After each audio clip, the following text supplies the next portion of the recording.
Hello,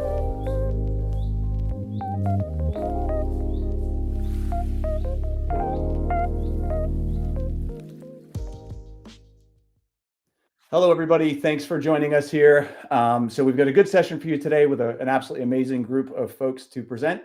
So the session, from frustration to function, it's real talk on modernizing your Martech stack.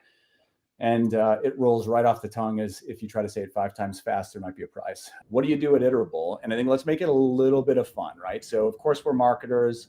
So we always talk about personas and total addressable market and all these wonderful things that we look at. But if we would tie it to, hey, what do you do and what persona does that fit to? And as you do it, maybe just describe how we define that persona. That would be amazing. So Adri, we're going to kick this one off with you, if you don't mind. Yeah, well, for those of you who don't know, but here at Iterable, we have a little bit of fun with building personas. And so I embody the persona of what we call the dreamer. And the dreamer, I wish I would be dreaming all day, but really I'm in spreadsheets most of the time. That's the reality of being a CMO.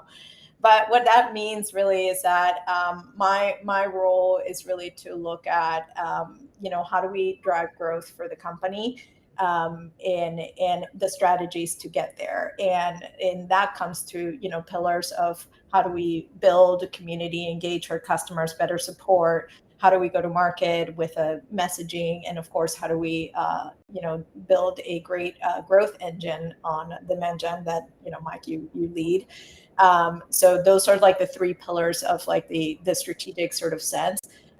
But we got the chance to mentor and open up other spaces, like maybe like Jeanette, you're what I want to be.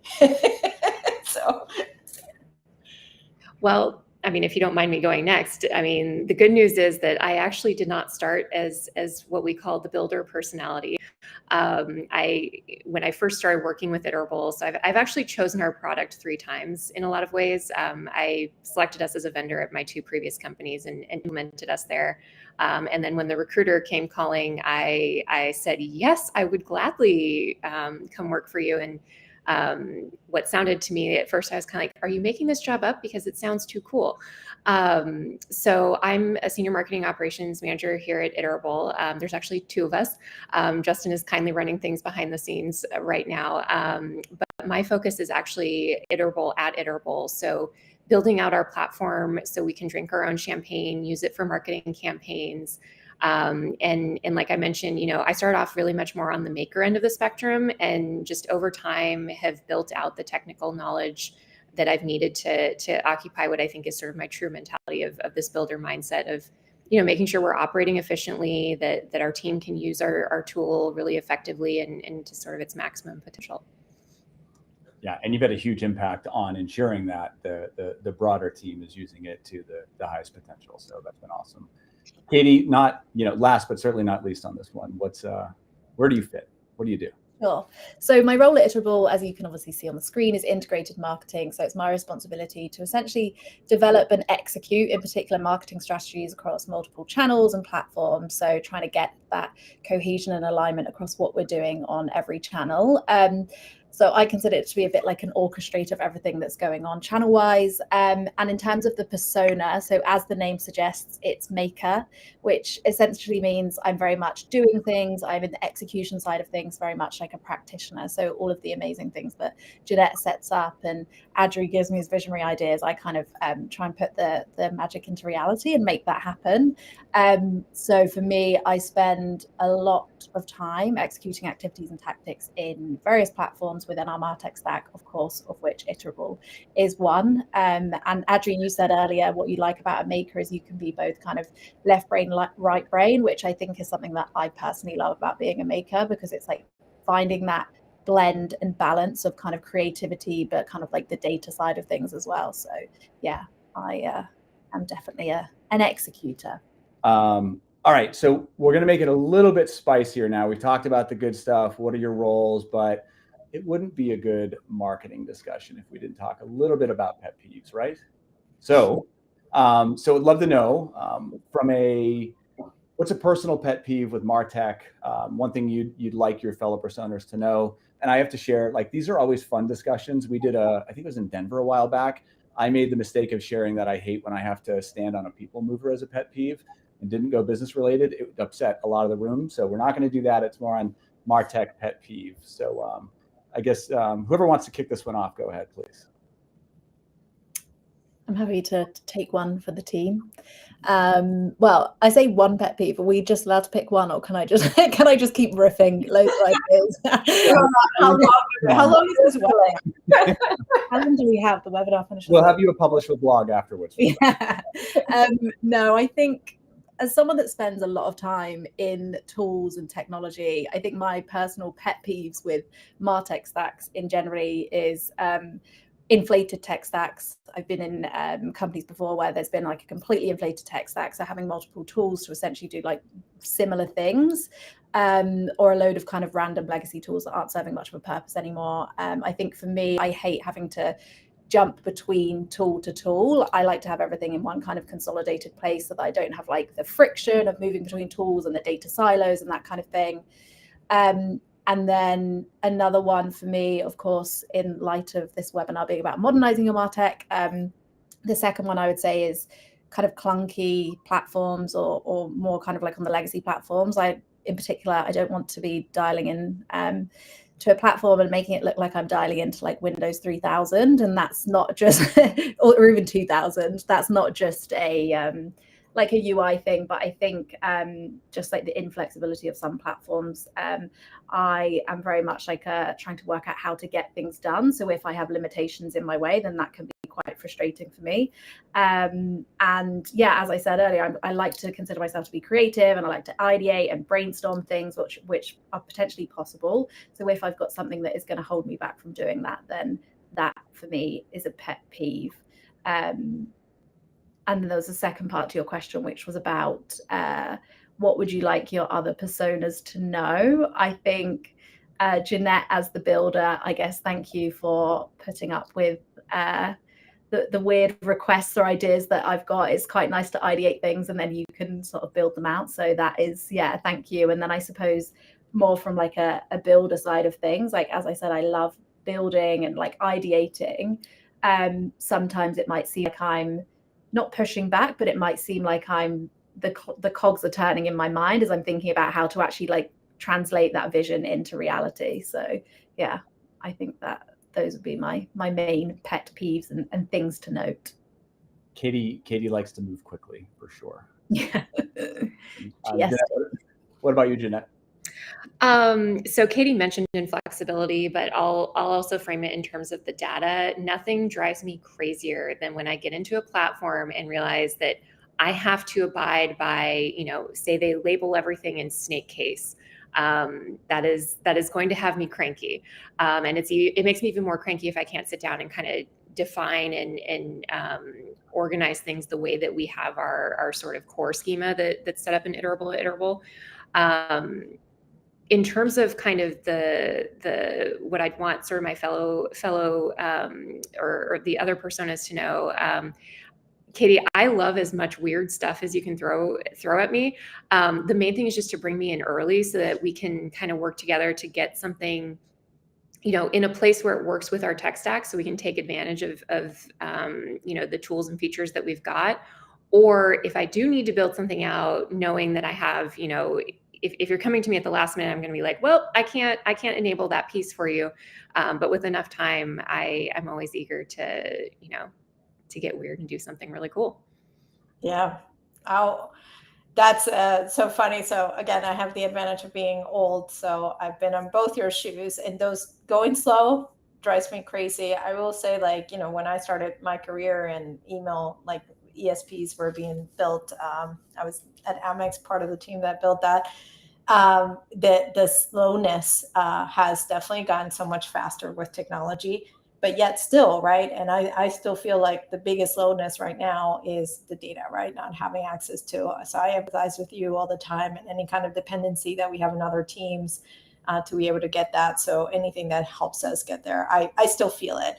Now, as a CMO, I will say there's two things that drive me absolutely nuts. And this is also, you guys should know this. Like, one is having to wait for results. Like, I want to know right away, like, hey, we tried this. I love experimentation. Katie, you have always like really great ideas, and to your point, but ideas are cheap, man. So unless they're in market, so let's get them fast to market, and let's like really quickly iterate, understand how is it working, and so it drives me crazy not to know that.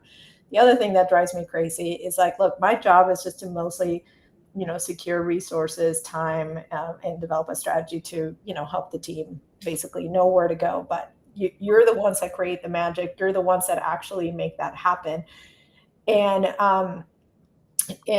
one thing I learned that many marketing ops people say, or demand gen, like the people that are like in CRM, for example, the way that they justify to a CMO or to, like, hey, we need to migrate to this new tool, or we need to implement, or we need to do X, Y, and Z. It's always basically, this makes my job better. Like, oh, it's more efficient. We need, like it's faster to time. And that's great. But frankly, it's not enough. So what I really need from you all is to tie, like whenever you actually build a case for a new campaign or a new tool or a new process, like, because that's investment, whether it's hard money or actual people money, still money at the end of the day. It's like, we're deciding to invest in something. It's like, tie it to the bigger goals, like my goals, right? My goals are, hey, we need to drive higher LTV. We have to drive higher revenue. We have to hire or tie like NRR. At the end of the day, like, it's not about, leads and pipeline and MQLs, all of that stuff that we have in the B2B world are only signals of the end result, but those are not our actual goals. Our goals is to help the company grow, retain customers, expand customers. Those are the actual goals. And so that bridge between like, we got to do X campaign, or we got to do, bring, hey, we need 2 engineers to bring like this new data to activate blah. It's so far away. And that's what I want you to know. Like, the more you can help bring that bridge together, the easier you make it for people like me to go and get the alignment across the organization, and the funding and the time and the support that you need in order for you to get that. And so put the, easier job benefit as a secondary or a tertiary benefit. Yeah, it's a good call out. So awesome answers, Adri. I can say, I can't think of a time where I've come to you. I have come to you with something that we tied to business results and gotten any kind of level of even a moderately strong no. We always made it work, right? So tying to business results is a really good focus as we think about these things. So awesome answers, thank you. It's always good to talk about the pet peeves, right? But I want to talk a little bit about, Jeanette, we're going to lean on you, but please, Adri and Katie, chime in as well. So we love talking about innovation. Jeanette, I got to sing your praises again, right? Like, you did a phenomenal job at revamping our Martech stack, and I'll let you explain more of that. But can you walk us through a little bit of what that looked like? What did you have to do? How did you do it? Yeah, so this is definitely an answer that I could probably run 2 or like a 3-part webinar series on. So I'll try and keep it digestible. So when I joined Iterable, I've been here about 3 years. And basically my first task was, we were on a legacy project that we had been using. And the task ahead of me was to actually migrate us to a new project and freshen up the tech stack supporting it. So the first piece that really had to be sorted out, one of the problems with the old situation was just, we had too much data flowing in. And we also were using, alongside of it, we were primarily sending to customers out of Iterable, and then we were using a legacy provider actually for our prospects, which every time I would go log into that legacy provider, it was like this kind of painful reminder of why I love our product. Yeah, so the first thing was really sitting down with our data schema, and this is something where I kind of live with the results of the work I did 3 years ago, or my mindset 3 years ago, because that first spreadsheet that I built out and laid it out and framed it is still a living document. It's something I dig into periodically, and it's got notes in it but really sat down and thought through what's the structure that is going to enable us to do the things that we want to do, and how can I start with a minimum viable product that lets me focus on procuring the data that is what we need, knowing where it's coming from, knowing that it's solid and I've vetted it, and then just kind of maintaining that process throughout the past 3 years to make sure we've got solid data to lean on. There's also the stack elements involved where we really needed, we spent some time looking for the right partner to help us get our data feeding into Iterable and feeding in the way and in the structure that I wanted. So we cycled through a couple options. Initially picked something that it was not the right perfect Goldilocks solution, but it was the thing that got us going. And now I'm happy to say that I feel like I do have my sort of Goldilocks core tech stack. With we've had Snowflake since I started as our data warehouse, and it's something where alongside of that, we've also had some growth in our people stack, in terms of folks that can support me in accessing that and in arranging data the way I need to have it to source it. But then we also pulled in High Touch as our kind of our data pipe, feeding things into Iterable. And that's something too where I mentioned people stack. My skills have grown alongside of this. I mentioned I started as a maker, and then as I've been connecting with our engineers and other resources, I've been able to really kind of grow my own knowledge there, so that I can kind of self-serve more frequently. And that's something I've tried to pass along to the team too, because as you branch out and add these different pieces, you have to enable your team and really support them in learning how to use the tools at their disposal well. And yeah, I think the last thing I'll just mention is just kind of it's very rewarding to see especially when we moved off of the legacy provider for sending all of our emails out of Iterable. At that point, seeing kind of the look of relief on people's faces when we did the training on how to build things. Katie can probably remember, was really rewarding. We're going to go a little bit rapid fire on the next few, just to kind of keep things running on time. So Jeanette, I'll kind of keep it with you. Adri, I feel like you already gave yours on, have the business case to this question, but Jeanette, I'll keep it with you. So if you think about innovating that Martech stack, what's one piece of advice that you would give to somebody who's considering that or starting on that journey? Make sure you're pulling in feedback from both, whatever experts you have access to. I'm lucky here at Iterable to have, I have a CSM assigned to me. I've made friends with a couple solution architects and implementation consultants, as well as, experts within my own team about our data and that kind of thing. But also make sure when you're releasing new data or getting ready to do enablement of a new feature, sit down with one or two of your end users and walk them through it and get their perspective, because they're the people that have to use it. So there needs to be connection there and alignment before you go. Make it something that you're sharing with them instead of inflicting on them. It's just so much easier if you're bringing people on the journey with you, right? Mm-hmm. Yep. I know if I try to force any technology through without talking to our operations team or our IT team, it's a dangerous precedent to set, right? So it's set. All right, when we think about tools, we have them. That's all amazing. What's the best way to empower our team to leverage those tools? It's the efficacy of it, I guess. But maybe Adri and Jeanette will kind of keep it to you two here. But how are we enabling teams to use those modern tools? I would, Katie, you tell me if it's true, but I love to challenge the team to do something new and give them the space to fail. Like, not everything has to work, but the more important thing is, like, are we experimenting? People think that, yes, like marketing, like once you can figure it out. The truth is that you can't.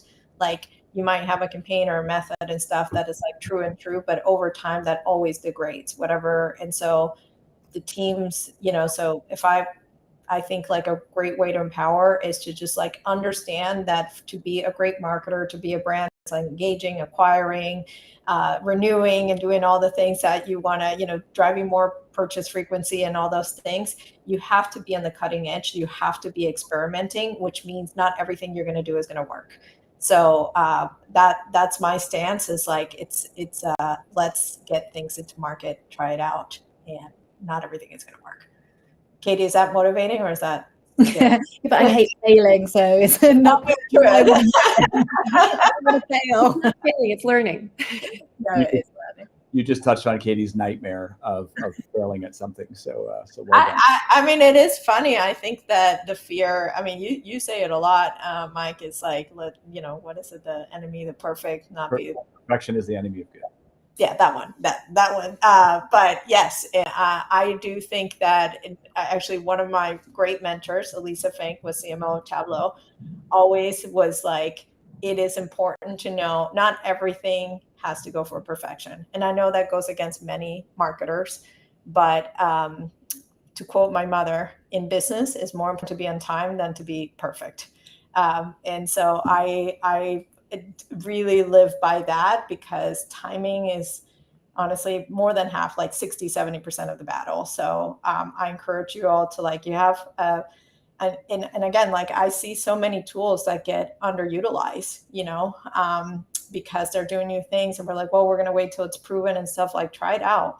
They have a new capability, like, try out. Let's see what you can unlock with that. Jeanette, what about you? I'm going to have to say, making sure it goes back to data, making sure that the data is reliable and that it means what people think it means, I think is really critical. But then also looking towards the users and saying, okay, I actually keep an eye on what's going out of our system, and I'll kind of flag for somebody if I think, hey, it would be great. I'm happy to sit down and spend, 5 or 10 minutes with you just to kind of walk you through how to do this thing. It's just an ongoing conversation to support where it looks like people need support and help them do their best work. Yeah. Karen and Kate, like, there's Kate I see in the chat said fail fast, and then the word piloting. Yeah, maybe that's less stressful than like, you're going to fail. So Maybe it's something that I've been doing a lot lately as well. I was like, sometimes I can get a bit stuck in the future. I'm like, oh my gosh, Jeanette, like, in the future we can do this, and then we can pull in this, and we can create all these amazing things. So the way I try and think about it is like, in a lot of the stuff that I've done lately is like, okay, we're going to do a phase, which is essentially an iteration. This is the first phase, because Adri, what you say about it's better to be, live than perfect sticks with me. So I have to, like, mentally remind myself that, like, okay, let's get it live, let's execute it, get it in market, and then from there we can of course iterate. So that has stuck with me for sure. I think we get to perfection faster if we launch at 80%. Yeah. Marketers, most times you can, no pun intended, you can iterate to get to that remaining 20% way faster than building it on the front end, where you're making assumptions that we end up getting wrong, right? So yeah, cool. All right, good stuff. All right, so I'll simplify this question a little bit, but a bunch of us here, I think everyone here has bought Martech, implemented it, rolled it out. There's a feeling that can be overwhelming from that. We get pushback sometimes. All those things, even once it's implemented, we have to get buy-in before and after and during and all that stuff. What advice, frameworks, what would you share with people to really help them set up for success? Adri, you want to kick us off? Well, I think I'll go back to what I said at the beginning. Like, number one, make sure that you are tying it to the metrics that matter, which are usually going to be revenue. That would be the number one. And then two, actually, I'm going to pick up on something that Jeanette said. Look, you're much better bringing in the sharing early, instead of like trying to get all your plan together, everything approved, and then go to, like, say, engineering and be like, guess what? We already did the evaluation, and now we need 2 engineers, committed for 6 months. Yeah, you're going to get a no. So go early to your stakeholders, even if you don't have it all figured out. Make them part of the process, and understand also their motivation. Like, speak their language. Like, if you have dependency engineers, or you're talking to your product people, you're going to want to talk about the KPIs that they care about. Is it product experience? Is it usage? Is it, hey, how do we, because everybody has biases. Like, product people think that marketing just want to like, spam everybody. Like engineers, like, oh, they don't know anything. Like they just want to, so like those biases, which, a lot, it's not every person and stuff, are important to, I think, be aware. But the way for me to get those over is to go and understand their reality, like start with like, what are you trying to accomplish, and look at what we can accomplish together, rather than like, hey, come and solve my problem. You know what I mean? And so, if we, I think if you share early, do it with empathy, starting with people, and tie it to like a bigger goal that everybody can go around, not just like again, operational efficiency, you are more likely to get all that support to get over. Yeah, all good advice. I think if we just, as general, live with more empathy for others, we'll probably be in a better spot all around, which is a whole life lesson. Maybe, Adri, you can teach at some point for everybody. What about Jeanette and Katie? Honestly, Adri's answer is great. I would just add, if it's something where you're in a vendor process, I've had a lot of luck with leveraging my salespeople. They've coached customers and prospects through, the same kinds of conversations, and will likely have resources and talking points that you can leverage, and can be a great help with figuring out strategy, because they want you to get what you want too. They want you to buy their product. So highly motivated allies. And actually, Jeanette, sorry, you reminded me of like, I'm going to disclose my secret, and this has nothing to do with being a CMO. I literally have done this like when I was like a baby marketer, and it's also, my mom helped me know this. Honestly, you need a friend, like a bud, in legal, and you need a friend in procurement. And so like those, like seriously, like understand, because those are the blockers that you're going to have. And I mean, they're an important piece, and they're there to protect the company, to protect you. So understanding their world, and again, speaking the language and having a friend there that will help you, because that's where most things go to die. You have the engineering, you have the evaluation, you have your plan, and then legal is like, I don't know about this or whatever, like, we have to go through. And so that's where it goes to die. So be proactive. And just for anything, if you want to do anything in any company, have a friend in those two departments or teams, and I guarantee your life will be a lot better. Plus one. That's solid. I think for me is kind of like the maker persona. Like I obviously want to be a modern marketer, and therefore I want to have modern tech to help me do that. I think I'm very much of like the point of view that if you're not using like modern tech and a good tech stack, then you quickly fall behind. But I guess to plus one to Adri's point, thinking about, if you're thinking about modernizing your stack, a big part of that could be like migrating a tool. And when you say migration, to some marketers, they will probably shudder because they might have been burned, or the process can feel daunting, or they've simply been using like a clunky legacy tool that they've been using for years and they don't even know where to begin. So I think like it is daunting, but the most important thing to kind of address in that business case, and when you're bringing in those stakeholders, is thinking about like the future value, whether that's like monetary or not. Is it going to be like the ROI that you're going to get, but not also like it can be like your team efficiency, like how much are you going to gain back from this? Are you going to be able to improve campaign efficiency, team efficiency? Can you then reduce technical resources in the long run, so that your technical and engineering teams can then refocus and reprioritize on innovating other things quicker? And I guess another thing which I kind of touched upon earlier with inflated tech stacks is like consolidating your tech. Like, can this help you consolidate your tech stack? And therefore that could potentially be a cost saving to the business at some point. So yeah, I think it's kind of showing all of that to the stakeholders, so that they can see, whilst it might be painful for every kind of persona on this call right now to take the leap, there is definitely a value to be gained from it. So not getting hung up on the now, I guess. Cool.